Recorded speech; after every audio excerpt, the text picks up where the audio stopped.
Hi hello welcome to my ఇంటి రుచులు ఉన్న వెజిటేరియన్. ఈరోజు ఎంతో టేస్టీగా టమాటో బీన్స్ గింజలతో గ్రేవీ కర్రీని ఎలా ప్రిపేర్ చేసుకుందాము ఈ వీడియోలో చూద్దాము.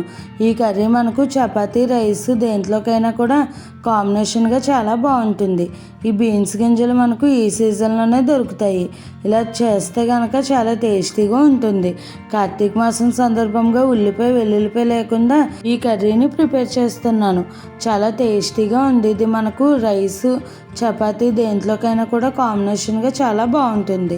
ఇక ఆలస్యం చేయకుండా ఈ టమాటో బీన్స్ గ్రేవీ కర్రీని ఎలా ప్రిపేర్ చేసుకుందామో చూద్దాము. ముందుగా ఈ కర్రీ కోసం మనం ఒక మసాలాని ప్రిపేర్ చేసుకుని ఉంచుకోవాలి.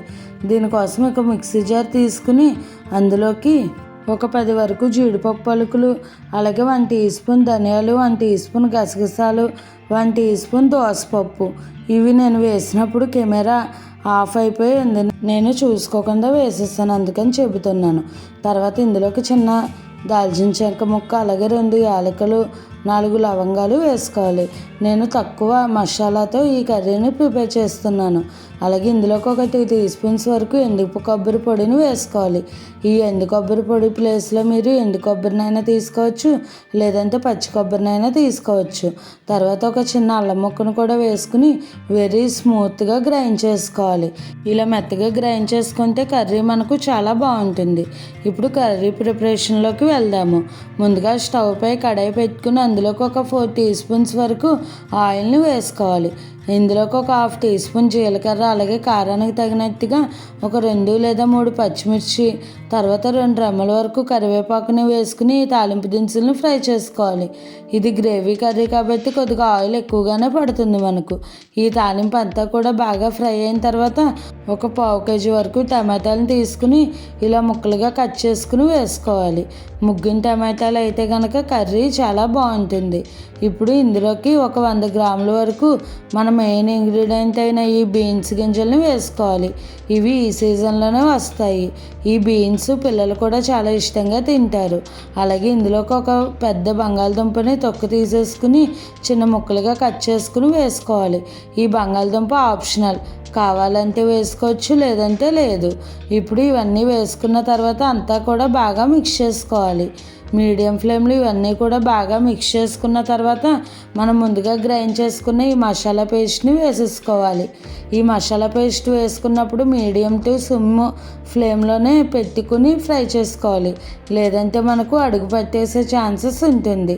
ఇప్పుడు ఇవన్నీ ఇలా మిక్స్ చేసుకున్న తర్వాత 1 టీ స్పూన్ వరకు కారాన్ని వేసుకోవాలి, లేదంటే మీరు తినే కారాన్ని బట్టి వేసుకోండి. అలాగే ఇందులోకి టేస్ట్కి సరిపడా సాల్ట్, 1/2 టీ స్పూన్ పసుపు, అలాగే ఒక 1/2 టీ స్పూన్ వరకు గరం మసాలాను వేసుకోవాలి. ఇవన్నీ వేసుకున్న తర్వాత అంతా కూడా బాగా మిక్స్ చేసుకోవాలి. చూసారు కదండి, ఇదంతా కూడా ఇలా బాగా మిక్స్ చేసుకున్న తర్వాత మనకు కన్సిస్టెన్సీకి తగ్గట్టుగా వాటర్ని అడ్జస్ట్ చేసుకోవాలి. ఈ వాటర్ వేసుకున్నప్పుడు మనం మసాలా గ్రైండ్ చేసుకున్న ఆ మిక్సీ జార్లోకి వేసేసుకుని వాటర్ వేసుకుంటే సరిపోతుంది. ఇప్పుడు మూత పెట్టేసుకుని బంగాళదుంపలు బీన్స్ మెత్తగా ఉడికేంత వరకు మధ్య మధ్యలో కలుపుకుంటూ వీటిని ఉడికించుకోవాలి. మనం బీన్స్ని ముందుగా ఏమీ ఉడికించిన అవసరం లేదు. ఇప్పుడు ఒక 10 మినిట్స్కి నాకు ఈ కర్రీ రెడీ అయిపోయింది. చూసారు కదండి, ఆయిల్ పైకి తేలి ఎంత బాగా కుక్ అయిపోయిందో. వాటర్ మీకు కన్సిస్టెన్సీకి తగినట్టుగా చూసుకుని అడ్జస్ట్ చేసుకుంటే సరిపోతుంది. ఇప్పుడు బీన్స్ ఉడికిందో లేదో చూద్దాము. చూసారు కదండి ఎంత సాఫ్ట్గా ఉడికిపోయిందో, మనకు త్వరగానే కుక్ అయిపోతుంది. అలాగే బంగాళదుంప కూడా ఉడికిందో లేదో ఒకసారి మరలా చూద్దాము. చూడండి, బంగాళదుంప కూడా ఎంత సాఫ్ట్గా ఉడికిపోయిందో. ఇలా సాఫ్ట్గా ఉడికిపోతే మనకు ఈ కర్రీ రెడీ అయిపోయినట్టే. ఇప్పుడు ఇందులోకి సన్నగా చాప్ చేసుకున్న కొత్తిమీరని వేసుకుని అంతా ఒకసారి మిక్స్ చేసేసుకుని ఈ కర్రీని మనం సర్వ్ చేసుకోవడమే. చూసారు కదా ఫ్రెండ్స్, ఎంత టేస్టీగా ప్రిపేర్ చేసేసుకోవచ్చో టమాటా బీన్స్ గింజల కర్రీని. మీరు కూడా ఈ కర్రీని ఇలా ట్రై చేయండి. ఈ కార్తీక మాసంలో ఉల్లిపాయ వెల్లుల్లిపాయ లేకుండా ఏమైనా చేయగలమా అనిపించవచ్చు, కానీ ఉల్లిపాయ వెల్లుల్లిపాయ కూడా లేకుండా చాలా రకాల ఐటమ్స్ని అదే టేస్ట్ ఉండేటట్టుగా సింపుల్గా ప్రిపేర్ చేసేసుకోవచ్చు. ఈ కర్రీని నేనైతే చపాతీలోకి సర్వ్ చేశాను. పిల్లలు కూడా చాలా ఇష్టంగా తిన్నారు. మీరు కూడా ఈ రెసిపీని ట్రై చేసి ఎలా వచ్చిందో నాకు కామెంట్ చేయండి. అలాగే మరిన్ని మంచి మంచి టేస్టీ రెసిపీస్ కోసం నా ఛానల్ని ఫాలో అవ్వండి. మీకు ఏమైనా వెజిటేరియన్ రెసిపీస్లో వెరైటీగా హెల్తీగా టేస్టీగా సింపుల్గా కావాలి అనుకుంటే నాకు కామెంట్ చేయండి.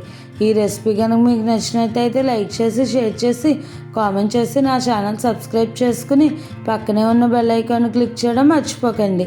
మరిన్ని కార్తీక మాసం స్పెషల్ డిషెస్ కోసం నా ఛానల్ని ఫాలో అవ్వండి. Thanks for watching.